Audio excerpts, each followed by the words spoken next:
I don't let people die, not if I can help it. Even cold-hearted bastards who kidnap me. Previously on, the cold Korean Mafia boss who rejected all, until he met a black girl who fainted in his office. Zara broke into the wrong office. Tae-hyun Kang forced her to find Marcus Chin. She succeeded, then the Choi family attacked. Zara saved Tae-hyun's life during a brutal gunfight in Busan. They escaped with Marcus, but barely. Now, hiding in an abandoned building, enemies closing in, Tae-hyun asked why she saved him. Zara answered, "I don't let people die. Not even cold-hearted bastards." The door crashed open and exploded inward. 3 men burst in, guns raised. Choi family. Tae-hyun moved first, pure instinct with brutal efficiency. He drove his elbow into the first man's throat, grabbed his gun in the same motion and fired twice. The man dropped. Zara didn't think. Her body remembered her father's training: breathe, aim and squeeze. She fired. The second man stumbled back, clutching his leg. The third man swung his weapon toward Tae-hyun. Zara shot again. Center mass. He went down. Silence. Then Tae-hyun's voice, rough with adrenaline. "Where did you learn to shoot like that?" "South Africa." Zara's hands shook now that it was over. "North side. My dad didn't give me a choice. We need to move." Tae-hyun grabbed her hand, his grip steady. Now. They ran through the building's back corridors. Emergency lighting cast everything in sickly yellow. Behind them, they heard shouting. More Choi family members were flooding in. They burst through a service exit into an alley. Rain had started, cold and soaking. A motorcycle sat chained near a dumpster. Tae-hyun pulled out a knife, cut through the chain in seconds. "Get on," he ordered, straddling the bike. "You're stealing. Get on," he commanded. Zara climbed on behind him. The engine roared to life. Her arms wrapped around his waist instinctively as he gunned it. They shot out of the alley onto Busan's rain-slicked streets. Headlights appeared behind them. 2 cars. Choi family. Tae-hyun took a sharp right, the bike leaning impossibly low. Zara's heart lurched. He wove through traffic, between cars, and onto sidewalks. Pedestrians scattered and horns blared. The chase felt endless, adrenaline stretching seconds into hours. Zara held tighter, her face pressed against Tae-hyun's back. She felt his heartbeat. It was steady and controlled even now that they were in the midst of danger. They ducked into a crowded night market. Tae-hyun killed the engine, and walked the bike through narrow passages between food stalls. The smells of grilled meat, kimchi and frying oil mixed with rain and fear. Behind them, the cars couldn't follow. It was too narrow. They'd lost them. For now. The motel was cheap and anonymous. It had peeling paint and a flickering neon sign. The kind of place that didn't ask questions if you paid cash. Tae-hyun got a room with 1 bed. Zara was too exhausted to care. Inside, harsh fluorescent light revealed the damage. There was blood on Tae-hyun's knuckles. Zara's jacket was torn. Both of them were soaked and shaking, not from cold. Tae-hyun pulled out his phone and dialed. "Min-jae. Status." He listened, his expression darkening. "Understood. Keep Marcus secure. I'll contact you in 6 hours." He paused. "No. Don't send anyone. We're going dark until morning." He hung up and stood there, jaw tight, processing everything. "What did he say?" Zara asked. "We got Marcus. He's at the compound, secured."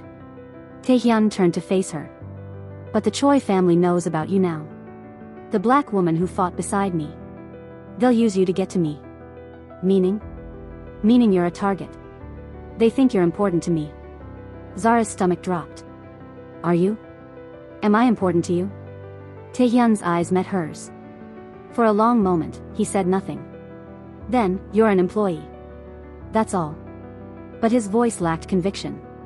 And the way he'd held her hand when they ran. The way he'd looked at her when she saved his life. That wasn't how you treated an employee. "You're lying," Zara said quietly. "I'm being practical." He turned away, running a hand through his wet hair. "In my world, attachments are weaknesses. The Choi family will exploit any weakness. Then why haven't you sent me away? Back to the compound where it's safer?" Silence. Tae-hyun's shoulders tensed. "Because he stopped. Start it again. Because you're useful. You think strategically. I need that right now. You're still lying. He spun to face her, something raw flashing in his eyes. What do you want me to say, Zara? That watching you fight made me see you differently? That you saved my life and I can't stop thinking about it? That every assumption I made about you was wrong? His voice dropped. Would that change anything? Zara's heart hammered. It might. I treated you like you were nothing. The words came out harsh, self-directed anger underneath. I was cruel. Racist. He stopped, jaw working. You should hate me. I should, Zara agreed. But I don't. Because unlike you, I judge people by their actions. And tonight, you protected me. You could have left me behind when the Choi family came. You didn't. Of course I didn't. He said it like it was obvious and inevitable. Why not? Tae-hyun looked at her. The ice in his eyes had cracked, revealing something vulnerable underneath. Because I don't know. I just couldn't. It wasn't a declaration. It wasn't poetry. But it was honest, raw and real. And somehow, that mattered more. You know how to shoot, he said finally, changing the subject but not really. You never mentioned that. You never asked. Zara sat on the edge of the bed, exhaustion catching up. My dad was a cop in South Africa. He taught me everything, shooting, self-defense, how to read people. He said the world was dangerous for girls like me. That I needed to be able to protect myself. Girls like you? Black. Female. Not rich. She met his eyes. People underestimate us. He wanted to make sure I could prove them wrong. Understanding crossed Tae-hyun's face. Maybe recognition. You did tonight. You proved everyone wrong. Including you. Especially me. He moved closer and sat on the bed, not touching, but close enough. I'm sorry, Zara. For how I treated you. For the things I said. For judging you before I knew you. The apology hung in the air between them, fragile and significant. Why? Zara asked. Why were you so determined to hate me? Tae-hyun was quiet for a long moment. Then, tomorrow. I'll tell you tomorrow. Right now, he glanced at the door. We need to sleep in shifts in case they find us. You take the first watch, Zara said. I can barely keep my eyes open. She lay down, still in her damp clothes, too tired to care. Within seconds, sleep pulled her under. But not before she felt Tae-hyun pull a blanket over her. Not before she heard him whisper something in Korean she didn't understand. Something that sounded almost tender. Dawn light filtered through thin curtains. Zara woke to find Tae-hyun still sitting in the chair by the door. He hadn't slept. Dark circles shadowed his eyes, but he was alert, watching. Anything? She asked, sitting up. Quiet. We should move soon and get back to Seoul. He stood and stretched. For the first time, he looked almost human, tired and uncertain. Not the cold Mafia boss from that first day. Tae-hyun.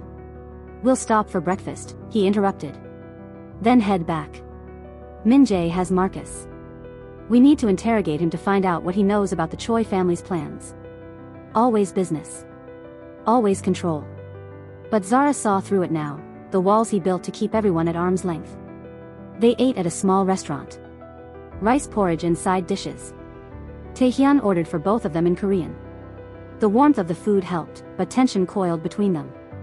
Unfinished conversations and unspoken feelings. The drive back to Seoul took 3 hours. Tae-hyun had arranged for a car. They didn't speak much. Just silence and glances. The kind that said everything words couldn't. The compound felt different when they arrived. Min-jae met them at the entrance, relief visible on his scarred face. Boss. Ms. Bennett. Thank God. He nodded to Zara, respect, not resentment. Marcus is in the holding room. He's cooperative. Meaning scared, Tae-hyun said. Terrified. They found Marcus zip-tied to a chair in a windowless room. Harsh fluorescent lights. Concrete walls. He looked like he'd aged 10 years. When he saw Zara, something like hope flickered in his eyes. Zara. Please. You have to understand. Save it, she cut him off. You stole from both of us, put me in danger and nearly got us killed. Start talking, or I walk out and let him handle you. She gestured to Tae-hyun. Marcus's hope died. What do you want to know? Tae-hyun leaned against the wall, arms crossed. He was watching and letting Zara take the lead. That gesture, that trust, meant more than words. Why did you steal? Zara asked. I didn't mean to. Not at first. Marcus's voice shook. I borrowed money from the Choi family for a business deal. It went bad. The debt spiraled. They wanted triple what I owed and threatened my life. So I took money from other clients to pay them. Then I couldn't stop. The hole just got deeper. And you ran to Seoul, Tae-hyun said, voice flat. I thought I could disappear and start over. Marcus laughed bitterly. That was stupid. They found me in weeks. Said I could work off my debt by spying on you, Mr. Kang. Report your movements and your business. I didn't want to, but they would have killed me. Zara and Tae-hyun exchanged glances. This was worse than they thought. What did you tell them? Tae-hyun's voice became dangerous. Everything. Your schedules. Your operations. Marcus's eyes flickered to Zara. Your association with her. They know she's important to you. She's not, Tae-hyun started. Boss, with respect, everyone can see it. Min-jae spoke from the doorway. The way you look at her. How you protect her. The Choi family isn't stupid. Tae-hyun's jaw tightened, but he didn't deny it. What else? Zara pressed Marcus. What are they planning? Tomorrow night. They're hitting your downtown operations. 3 locations simultaneously. They want to destroy you publicly, to show that you're vulnerable. Marcus leaned forward desperately. That's everything I know. Please. I can help. I can feed them false information. Just don't kill me. Tae-hyun pushed off the wall. Min-jae. Secure him.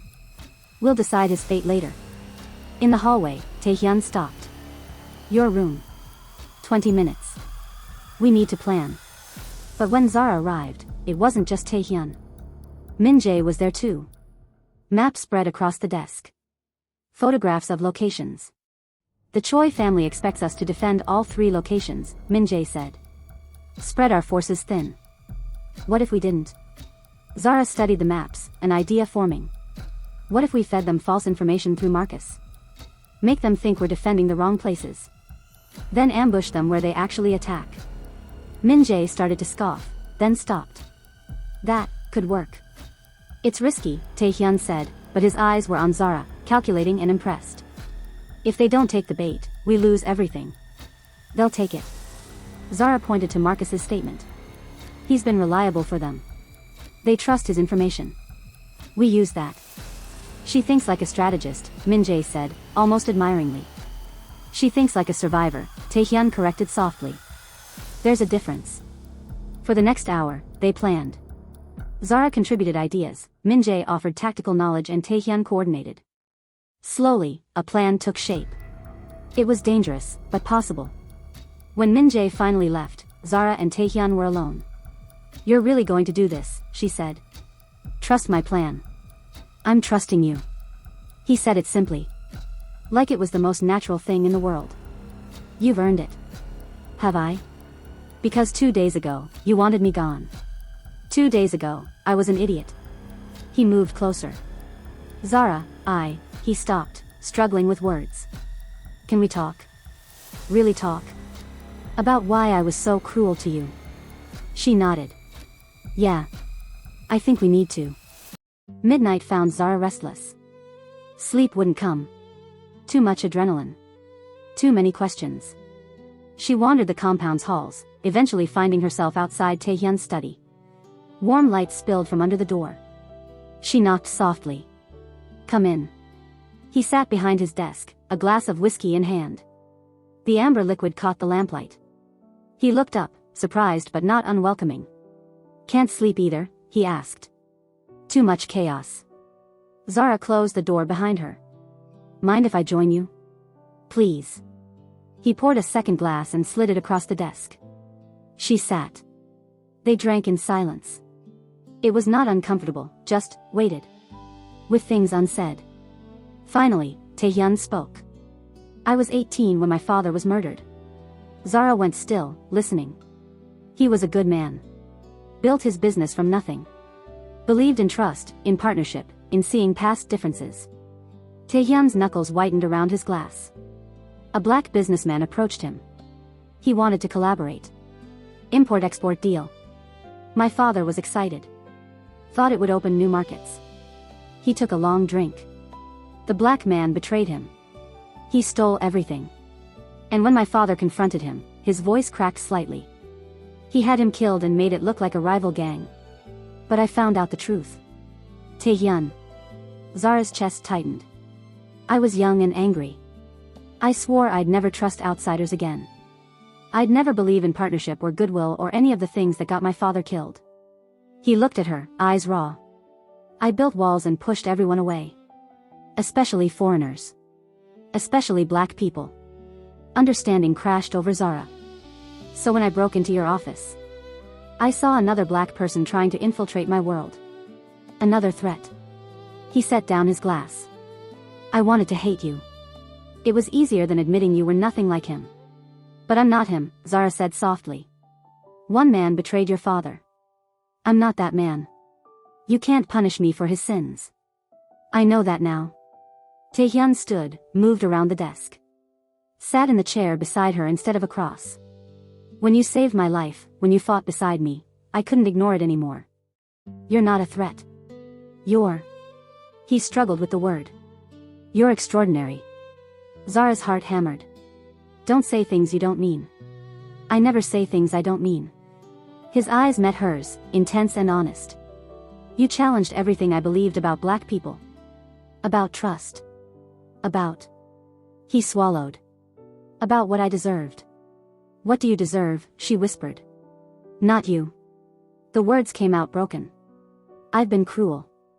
Racist. I treated you like you were nothing when you're... He reached out, hesitated, then took her hand. When you're everything I didn't know I needed. Tears pricked Zara's eyes. Not from sadness. From the sheer weight of his honesty. I'm sorry, he continued, voice rough. For every dismissive word. Every microaggression. Every moment I made you feel less than. You deserved better. You deserve better. You're right. I did deserve better. Zara squeezed his hand. But people can change. You're changing. I see it. Because of you. They sat like that, hands linked, something fragile and new blooming between them. Not quite love. Not yet. But the possibility of it. When this is over, Tae-hyun said quietly, you don't have to leave. You could stay. If you wanted. Zara's breath caught. Are you asking me to stay? I'm saying I'd like you to consider it. His thumb brushed across her knuckles. Not as an employee. As... He trailed off, unable to finish. As what? As someone I care about. The admission seemed to cost him. Someone I want in my life. If you'll have me. If I haven't destroyed any chance. Zara leaned forward, pressed her forehead to his. You haven't. Not yet. They stayed like that, breathing the same air, until dawn light crept through the windows. Tomorrow would bring violence. It would bring the final confrontation with the Choi family. It would bring danger and risk and uncertainty. But tonight, they had this. This moment. This fragile new understanding. And somehow, it felt like enough. The evening felt heavy and tense. The plan was in motion. Marcus had fed false information to the Choi family. Now they waited. Zara insisted on being there. I started this by finding Marcus. I must finish it. Tae-hyun wanted to refuse. She saw it in his eyes, the desire to protect her and keep her safe. But he also respected her enough to let her make her own choice. Stay close to Min-jae, he finally said. Please. The warehouse was dark except for strategic lighting. Tae-hyun's men were positioned, hidden and waiting. The Choi family came exactly as predicted. They were confident, expecting an easy target. They found a trap instead. The battle erupted, gunfire, shouting and chaos.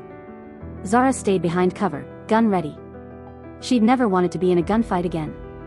But here she was. Then she saw her. Yuna. Moving through the shadows, a gun trained on Tae-hyun's back. Tae-hyun! Zara screamed. He turned too late. Yuna fired. Zara didn't think. She just moved and tackled Yuna from the side. They went down hard, rolling across concrete. Yuna was trained and vicious. But Zara fought with desperation. They grappled for the gun. Zara got her hand on it and twisted it. Yuna's grip broke. The gun skittered away. You stupid, Yuna's fist connected with Zara's jaw. Pain exploded. You don't belong here. You're nothing. I'm everything you're not, Zara gasped, blocking the next punch. I'm loyal. She drove her knee into Yuna's stomach. The woman gasped, and Zara scrambled for the gun. She got it and aimed. Don't move. Yuna froze. Around them, Tae-hyun's men were securing her. The battle was turning. Then gunfire came from a different direction. From above. Zara looked up and saw the glint of a scope. She saw the rifle aimed at Tae-hyun. Time slowed. She could shout and warn him. But that would take too long. So she ran. She pushed Tae-hyun out of the way just as the shot fired. Fire erupted in her shoulder. The impact spun her. She hit the ground hard, consciousness flickering. Zara. Tae-hyun's voice, broken and desperate. No, no, no. Strong arms caught her and lifted her. She looked up into his face, panic, fear, something raw and overwhelming in his eyes. Stay with me, he begged. Please, Zara, stay with me. Guess we're even now, she managed weakly. Don't talk. Don't, his voice cracked. I can't lose you. Around them, his men eliminated the Choi sniper. The battle ended in victory. But Tae-hyun didn't care. He just held her, his face pressed to her hair, repeating the same words, don't leave me. Please don't leave me. Get the car. Min-jae was shouting. Now. Everything went dark. White ceiling. Antiseptic smell. Beeping machines. The hospital. Zara tried to move. Pain flared in her shoulder. She gasped. Don't. A familiar voice said, rough with exhaustion. Don't move. You'll tear the stitches. She turned her head. Tae-hyun sat beside her bed, still in his blood-stained clothes, dark circles under his eyes.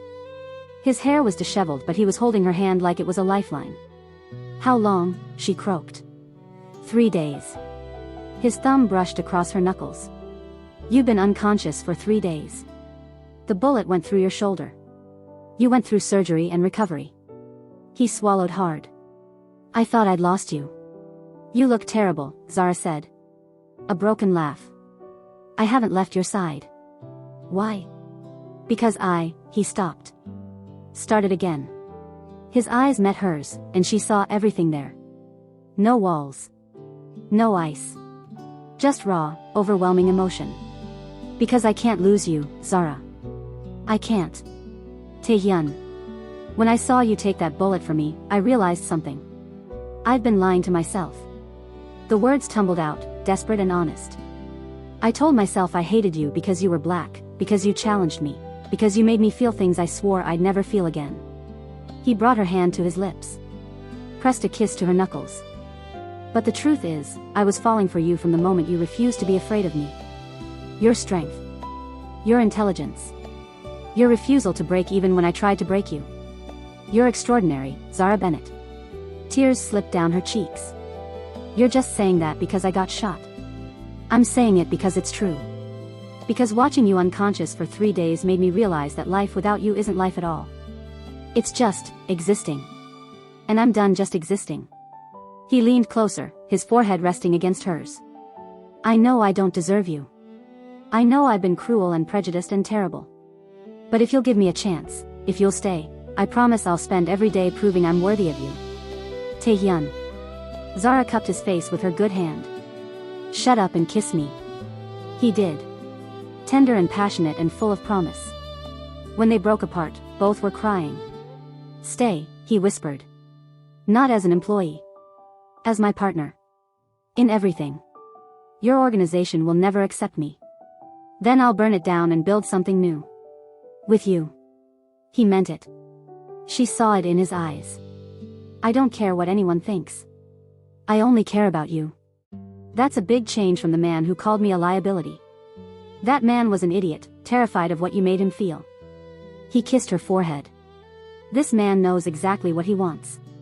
And it's you. Only you. Zara's heart felt too big for her chest. Okay. Okay? Okay, I'll stay. I'll be your partner. She smiled through tears. But if you ever treat me like that again, I won't. I swear it on my life, I won't. And she believed him. 1 month later. The conference room was packed. Every member of Tae-hyun's organization was present. Tension hung heavy, they'd been summoned without explanation. Tae-hyun stood at the head of the table. Zara stood beside him like an equal partner. Things are changing, Tae-hyun announced, his voice carrying authority. This organization has operated one way for years. That ends now. We're restructuring. Modernizing. And anyone who can't respect my partner, he took Zara's hand, can leave. Now. Silence. Everyone looked at their joined hands. Some faces showed surprise, some resistance. Min-jae stood first. I respect her. She's earned it. One by one, others stood.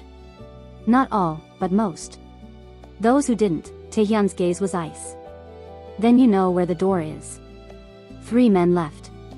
The rest remained. It was a small victory but significant. Weeks bled into months. Zara and Tae-hyun rebuilt his organization together with her strategic mind and his connections. They made a formidable team. But it was the quiet moments Zara treasured most. Dinners where they laughed, walks through Seoul at night, hand in hand. Mornings waking up beside him. One evening, on his penthouse balcony overlooking the city, Tae-hyun pulled her close. You melted my frozen heart, he murmured against her hair. And you taught me that home isn't a place. Zara turned in his arms. It's a person. He kissed her, deep and slow and full of everything they'd built together. Everything they'd become. I love you, he whispered. I love you too. The city glittered below them. Endless lights with endless possibilities. They'd started as enemies. Captor and captive. 2 people from different worlds who should never have worked. But they'd found each other anyway. Through danger and prejudice and pain. Through walls broken down and hearts opened up. And now, they had forever. If you loved this ending and want more stories like this, smash that subscribe button. Drop a comment telling us your favorite moment. Was it when Zara saved Tae-hyun? When he confessed his love? Let us know. And hit that like button, let's get to 2,000 likes. Your support means everything. Thank you for going on this journey with us. Until next time. P.S. Marcus Chen paid back both debts and relocated to Switzerland. He's doing well. As for Tae-hyun and Zara, they got married 6 months later in a ceremony that blended Korean and South African traditions. Min-jae was the best man.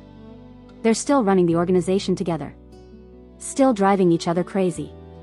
Still deeply, impossibly in love.